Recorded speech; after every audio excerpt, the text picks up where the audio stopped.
The Turnip. From Brothers Grimm, Classic Children's Stories. Narrated by Elena for 1,000,000 Heroes. There were two brothers who were both soldiers, the one was rich and the other poor.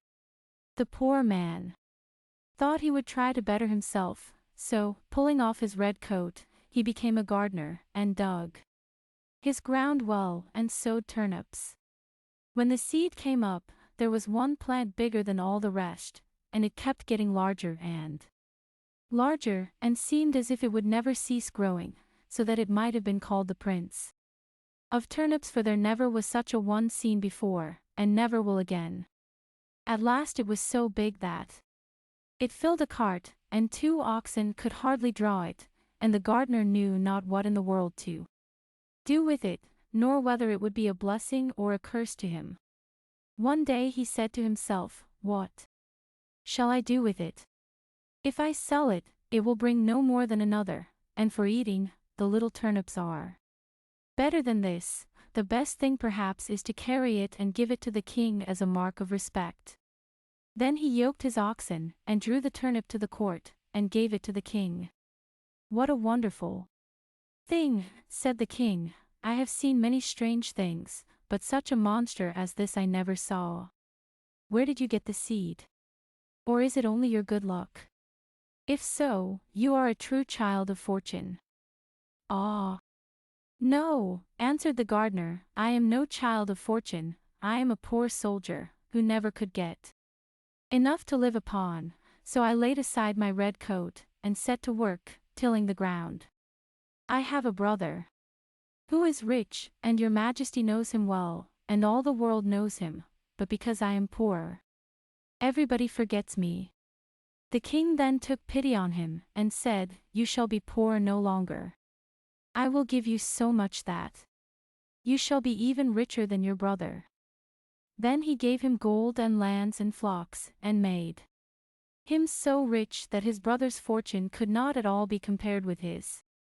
When the brother heard of all this, and how a turnip had made the gardener so rich, he envied him sorely, and bethought himself how he could contrive to get the same good fortune for himself. However, he determined to manage more cleverly than his brother, and got together a rich present of gold and fine horses for the king, and thought he must have a much larger gift in return, for if his brother had received so much for only a turnip, what must his present be worth? The king took the gift very graciously, and said he knew not what to give in return more valuable and wonderful than the great turnip, so the soldier was forced to put it into a cart and drag it home with him. When he reached home, he knew not upon whom to vent his rage and spite, and at length wicked thoughts came into his head, and he resolved to kill his brother. So he hired some villains to murder him, and having shown them where to lie in ambush, he went to his brother and said, "Dear brother, I have found a hidden treasure, let us go and dig it up, and share it between us."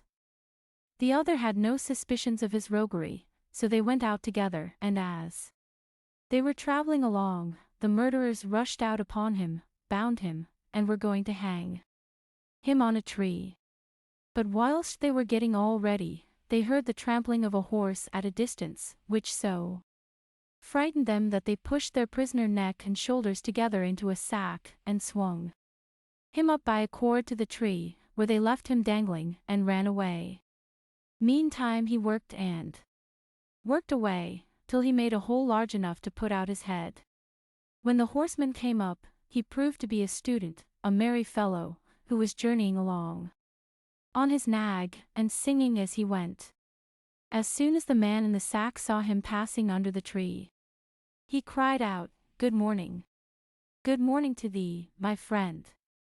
The student looked about everywhere, and seeing no one, and not knowing where the voice came from, cried out, "Who calls me?"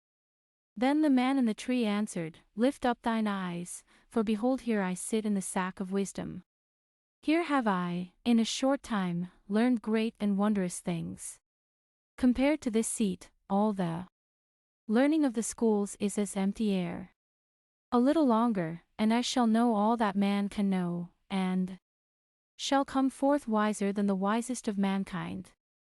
Here I discern the signs and motions of the heavens and the stars, the laws that control the winds, the number of the sands on the seashore, the healing of the sick, the virtues of all simples, of birds, and of precious stones. Wert thou but once here, my friend, thou wouldst feel and own the power of knowledge. The student listened to all this and wondered much. At last he said, Blessed be the day and hour when I found you. Cannot you contrive to let me into the sack for a little while?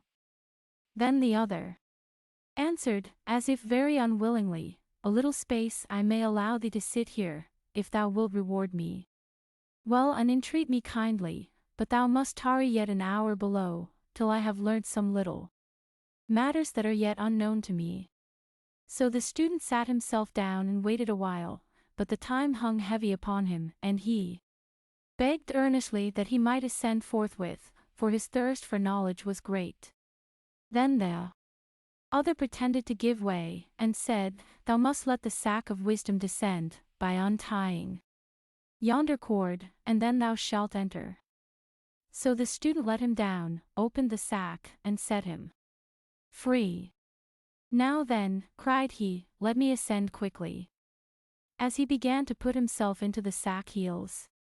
First, wait a while, said the gardener, that is not the way. Then he pushed him in head first, tied up the sack, and soon swung up the searcher after wisdom dangling in the air. How is it with thee, friend? Said he, dost thou not feel that wisdom comes unto thee? Rest there in peace, till thou art a wiser man than thou wert. So saying, he trotted off on the student's nag, and left the poor fellow to gather wisdom till somebody should come and let him down.